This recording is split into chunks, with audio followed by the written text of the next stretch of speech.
ඉරේ ගියත් කමක් නැහැ. මේ රටේ චිත්‍රපටියක් දුවනවා.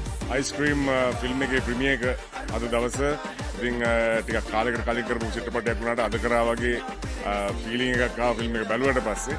ඉතින් මේක කලන ගුණසේකර ගේ පිටපතක් වෙනස්ම විදිහේ පිටපතක් වෙනස්ම විදිහේ කතන්දරයක්. ඒක බලන්න පුළුවන් ප්‍රේක්ෂකයන්ට. ඒ වගේම අධ්‍යක්ෂකවරයා ප්‍රදීප් ධර්මදාස, ප්‍රොඩියුසර් අපේ නිෂ්පාදකවරයා සුජීව විතානගේ ඩොක්ටර් සුජීව විතානගේ. ඉතින් අලුත් ප්‍රොඩියුසර් කෙනෙක් ශ්‍රී ලංකන් ෆිල්ම් ඉන්ඩස්ට්‍රි එකට. ඉතින් මේක ඇතුලේ ටැලන්ට්ස් ගොඩක් තියෙනවා. ඉතින් ඒ හැමෝගෙම නම් මෙතන කියන්න ගියොත් එක නමක් හරි අමතක වුණොත් මේක අපරාධයක්. නමුත් මේ වෙලාවේ මතකයට නම් එන නම් තමයි මම මේ කියන්නේ.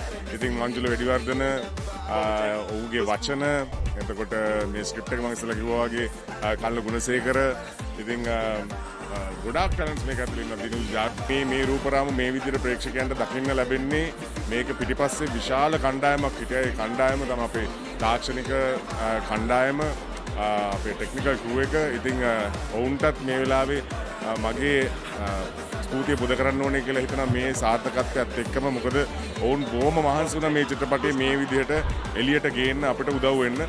ඉතින් කිව්වත් වගේ පරිශනාත්මක වැඩක්. ඉතින් ප්‍රේක්ෂකයන්ට බාරයි මේ චිත්‍රපටයේ ඉදිරිය ගැන. ඉතින් මම හිතනවා ප්‍රේක්ෂකයන්ට අලුත් අත්දැකීමක් නිසා ප්‍රේක්ෂකයන් මේ චිත්‍රපටය වැළඳගනී කියලා. ඉතින් බොහොම ආදරෙන් සියලු දෙනාට ආරාධනා කරනවා මේ චිත්‍රපටය බලන්න. බලලා මේ චිත්‍රපටයේ අපේ චරිත ස්වභාවයන් ගැන ප්‍රේක්ෂකයන්ගෙන් දැනගන්න මම කැමතියි. ඉතින් සියලු දෙනාට ආරාධනා කරනවා ෆිල්ම් එක බලන්න කියලා. බොහොම ස්තුතියි. චුතිට මොනවද උනේ? අයිස්ක්‍රීම්. දෙන්න. අයිස්ක්‍රීම් මාර්තු 6 වෙනිදා සිට